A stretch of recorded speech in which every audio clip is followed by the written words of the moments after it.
Renungan kita pada hari ini diambil dari buku Doa, bab 28, judulnya Doa pada Hari-hari Terakhir. Mereka yang hidup pada zaman akhir khususnya perlu untuk berdoa. Apabila juru selamat manusia dengan kekuatan ilahinya merasakan kebutuhan untuk berdoa, apalagi kita manusia lemah dan berdosa seharusnya lebih merasakan perlunya doa yang sungguh-sungguh dan terus-menerus. Ketika Kristus ditimpa pencobaan yang paling berat, Ia tidak makan apapun. Ia memberikan dirinya kepada Tuhan. Melalui doa yang sungguh-sungguh dan penyerahan yang penuh kepada kehendak Bapanya, Ia keluar sebagai pemenang. Mereka yang mengaku memegang kebenaran masa kini di atas semua golongan lain yang mengaku sebagai Kristen haruslah meniru teladan agung dalam doa. Umat Tuhan memiliki tanggung jawab beberapa tahun lagi untuk berdoa memohon kasih karunia sebelum akhir itu tiba. Harus ada kerohanian yang lebih, penyerahan yang lebih mendalam kepada Tuhan, dan semangat di dalam pekerjaannya yang tidak pernah tercapai sebelumnya.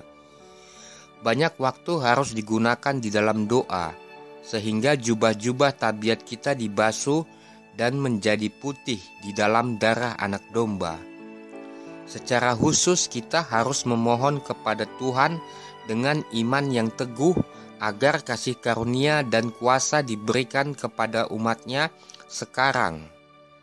Kita tidak percaya bahwa saatnya sudah tiba sepenuhnya ketika Ia menyebabkan kebebasan kita dibatasi. Nabi itu melihat 4 malaikat berdiri pada keempat penjuru bumi, supaya jangan ada angin bertiup di darat, atau di laut, atau di pohon-pohon.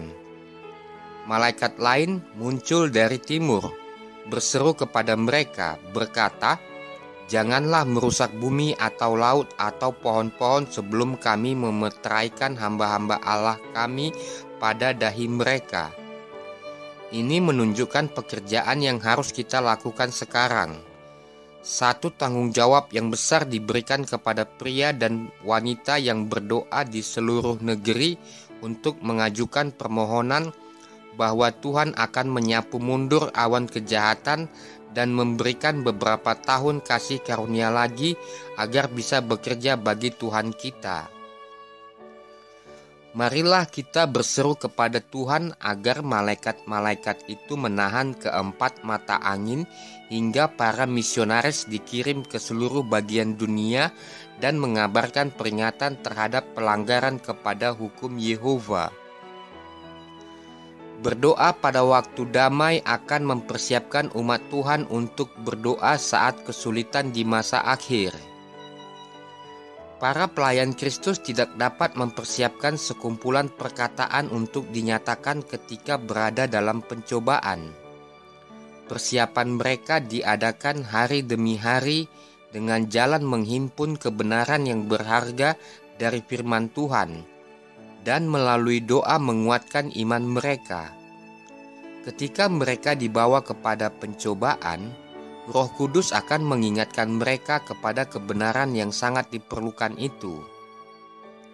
Usaha yang sungguh-sungguh setiap hari untuk mengenal Tuhan dan Yesus Kristus yang diutusnya itu akan memberi kuasa dan kekuatan jiwa.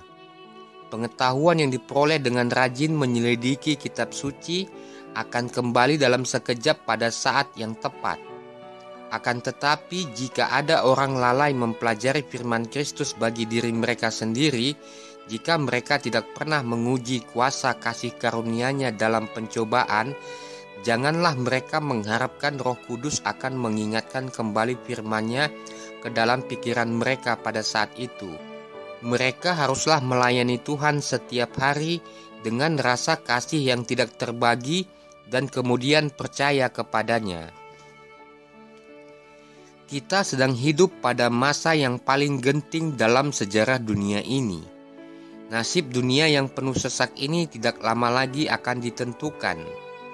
Kesejahteraan kita pada masa yang akan datang dan keselamatan jiwa-jiwa yang lain bergantung pada jalan yang kita tempuh sekarang ini. Kita perlu dituntun oleh roh kebenaran. Setiap pengikut Kristus harus dengan sungguh-sungguh bertanya, "Tuhan, apa yang Engkau kehendaki kulakukan?" Kita perlu merendahkan diri kita di hadapan Tuhan dengan berpuasa dan berdoa dan merenungkan lebih banyak firman-Nya, terutama yang menyangkut penghakiman. Sekarang kita harus mencari suatu pengalaman yang hidup dan dalam perkara-perkara Tuhan.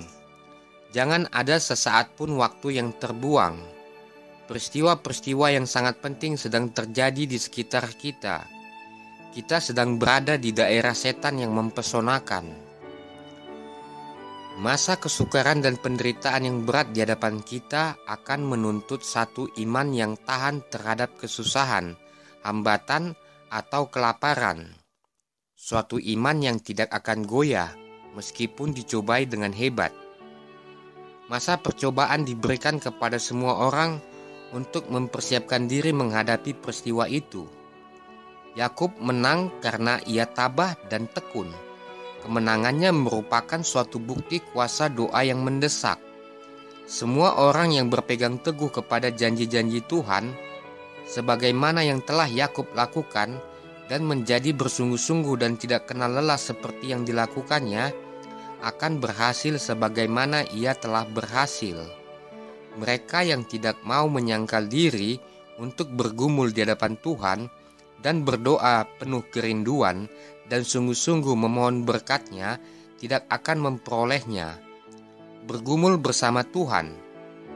Betapa sedikit orang yang mengerti apa artinya hal ini. Betapa sedikit orang yang pernah merasakan jiwanya bertahan di hadapan Tuhan dengan keinginan yang kuat sampai setiap kuasa dikerahkan. Ketika gelombang keputusasaan yang tidak dapat diungkapkan dengan bahasa apapun melanda mereka, betapa sedikit yang bergantung dengan iman yang teguh kepada janji Tuhan. Doa menjadi perlindungan sampai akhir. Sampai pertentangan itu berakhir, akan selalu ada orang yang menyimpang dari Tuhan.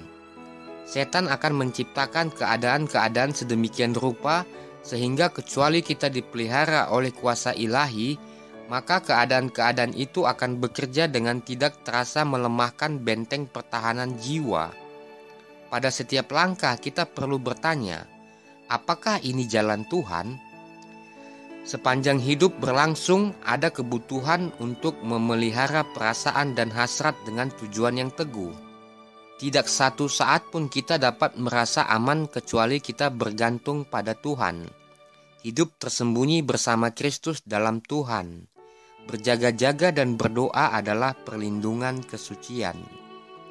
Semua orang yang akan masuk kota Allah harus masuk melalui pintu gerbang yang sesak, dengan usaha yang penuh penderitaan. Karena tidak akan masuk ke dalamnya sesuatu yang najis.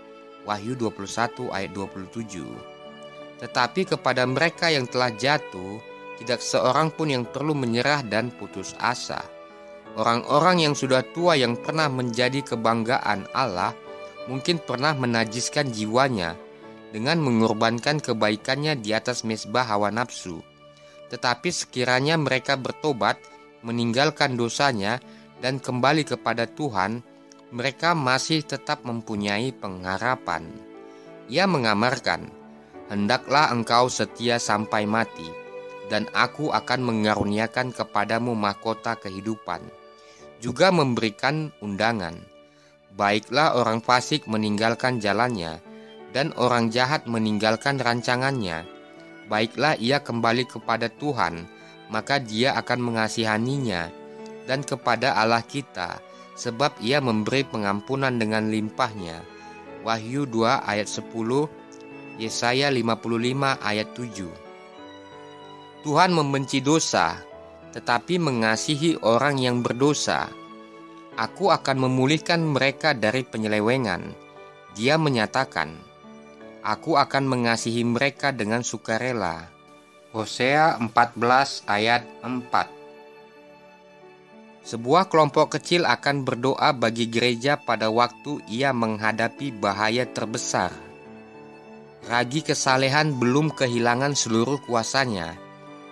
Pada waktu di mana bahaya dan tekanan gereja paling besar, sekelompok kecil orang yang sedang berdiri dalam terang akan mengeluh dan menangis karena kekejian yang dilakukan di negeri ini. Tetapi yang lebih istimewa adalah bahwa doa-doa mereka akan naik demi gereja itu karena para anggotanya sedang berlaku menurut cara dunia ini. Doa yang sungguh-sungguh dari sedikit orang yang setia ini tidak akan sia-sia ketika Tuhan datang sebagai pembalas. Dia juga akan datang sebagai seorang pelindung bagi semua orang yang telah memelihara iman mereka dalam kesuciannya dan menjaga diri mereka tidak bercela dari dunia. Pada waktu seperti inilah Tuhan telah berjanji membalaskan penderitaan umat pilihannya yang berseru kepadanya, meskipun dia telah lama menanggungnya bersama mereka. Berdoa untuk Roh Kudus pada masa hujan akhir. Kita tidak boleh bergantung kepada rupa atau alat luar saja. Apa yang kita butuhkan adalah pengaruh yang cepat dari Roh Kudus. Bukan dengan keperkasaan dan bukan dengan kekuatan, melainkan dengan Rohku, firman Tuhan semesta alam. Berdoalah tanpa berkesudahan, dan berjagalah dengan bekerja sesuai dengan doa-doamu.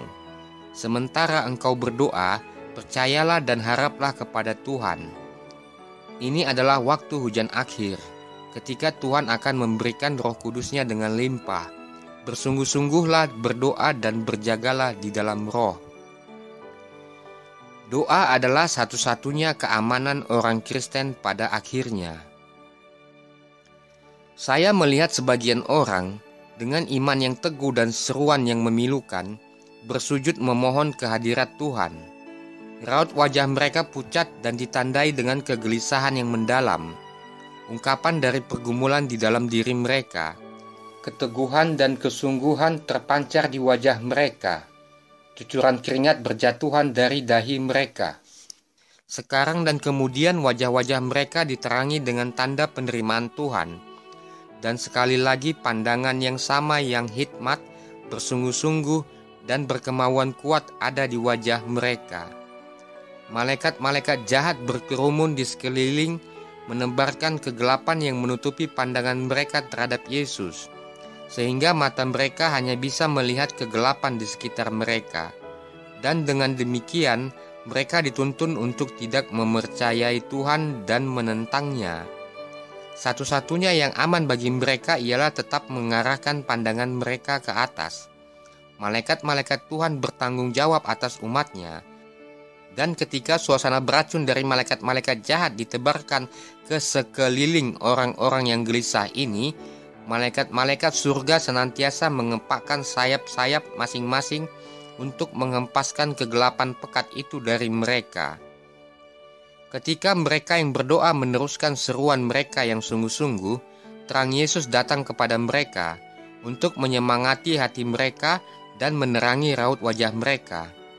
Sebagian orang lain, saya lihat, tidak ikut ambil bagian dalam pekerjaan penderitaan dan permohonan ini. Tampaknya mereka tidak peduli dan lalai. Mereka tidak melawan kegelapan di sekeliling mereka dan menudungi mereka seperti awan yang tebal. Para malaikat Tuhan meninggalkan orang-orang ini dan memberikan pertolongan kepada mereka yang sungguh-sungguh berdoa. Saya melihat malaikat Tuhan segera memberikan pertolongan kepada semua orang yang sedang bergumul dengan segenap kuasa mereka untuk melawan para malaikat jahat dan yang berusaha melepaskan diri mereka sendiri dengan berseru kepada Tuhan dengan ketabahan hati. Akan tetapi malaikat-malaikatnya itu meninggalkan orang-orang yang tidak mau berusaha menolong diri mereka sendiri, dan saya kehilangan pandangan atas mereka. Umat Tuhan akan berdoa dan bertahan pada akhirnya sebagaimana halnya Yakub. Yakub dan Esau menyatakan dua kelompok. Yakub orang benar dan Esau orang jahat. Kesusahan hati Yakub ketika ia mengetahui bahwa Esau sedang menuju kepadanya bersama 400 orang menunjukkan kesukaran yang akan dihadapi oleh orang benar ketika hukuman mati itu diundangkan sesaat sebelum kedatangan Tuhan. Sementara orang jahat mengepung mereka, maka mereka akan dipenuhi oleh penderitaan, karena seperti halnya Yakub, mereka tidak dapat melihat kelepasan bagi nyawanya. Malaikat itu berdiri di depan Yakub, dan Yakub memegang malaikat itu dan menahannya, dan mereka bergumul sepanjang malam. Demikianlah juga orang benar, pada masa kesesakan dan penderitaan mereka, bergumul di dalam doa dengan Tuhan, seperti Yakub bergumul dengan malaikat itu. Dalam kesusahan jiwanya, Yakub berdoa sepanjang malam memohon pembebasan dari tangan Esau. Orang benar dalam penderitaan mental mereka akan berseru kepada Tuhan siang dan malam memohon kelepasan dari tangan orang jahat yang mengepung mereka. Yakub mengakui ketidaklayakannya. Sekali-kali aku tidak layak untuk menerima segala kasih dan kesetiaan yang engkau tunjukkan kepada hambamu ini. Orang benar dalam kesesakan mereka akan merasakan ketidaklayakan mereka yang dalam. Dan banyak yang dengan menangis menyatakan ketidaklayakan mereka sama sekali, dan seperti Yakub mereka akan memohon janji-janji Tuhan melalui Kristus yang dijanjikan semata-mata bagi orang berdosa yang bertobat dan tidak berdaya. Yakub memegang kuat-kuat malaikat itu dalam kesesakan hatinya dan tidak melepaskannya. Sementara ia mengajukan permohonan dalam tangisan, malaikat itu mengingatkan dia akan kesalahan-kesalahannya di masa lalu dan berusaha melepaskan diri dari Yakub untuk menguji dan membuktikan dia. Demikianlah pula orang benar kelak. Pada hari kesesakan hati mereka diuji, dibuktikan, dan dimurnikan untuk menyatakan kekuatan iman mereka, ketekunan dan kepercayaan mereka yang teguh di dalam kuasa Tuhan untuk melepaskan mereka. Yakub tidak akan dikecewakan. Ia tahu bahwa Tuhan penuh rahmat, dan ia memohon belas kasihannya. Ia menunjuk kepada kesusahan dan pertobatannya dari kesalahannya di masa lalu, dan mendesakkan permohonannya bagi pembebasan dari tangan Esau. Demikianlah pergumulannya berlangsung sepanjang malam. Sementara ia mengingat kesalahan-kesalahannya di masa lalu, ia hampir digiring kepada keputusasaan. Akan tetapi ia tahu bahwa ia harus mendapatkan pertolongan Tuhan atau ia akan binasa. Ia memegang kuat-kuat malaikat itu dan mendesakkan permohonannya dengan tangisan yang tulus dan penuh penderitaan, hingga ia berhasil. Maka demikian pula halnya dengan orang benar. Sementara mereka mengingat kembali peristiwa-peristiwa dalam kehidupan mereka di masa lalu, pengharapan mereka hampir tenggelam. Namun ketika mereka menyadari bahwa ini adalah masalah antara hidup dan mati, mereka dengan tulus akan berseru kepada Tuhan dan memohon kepadanya sehubungan dengan kesedihan masa lalu dan pertobatan yang penuh kerendahan hati atas dosa-dosa mereka yang banyak, dan mereka akan menunjuk kepada janjinya. Kecuali kalau mereka mencari perlindungan kepadaku dan mencari damai dengan aku, ya, mencari damai dengan aku. Demikianlah permohonan-permohonan tulus mereka akan dipersembahkan kepada Tuhan siang dan malam. Demikianlah renungan kita pada hari ini yang diambil dari buku Doa, bab 28, judulnya Doa pada Hari-hari Terakhir. Sampai jumpa di audio renungan berikutnya. Shalom, Tuhan memberkati.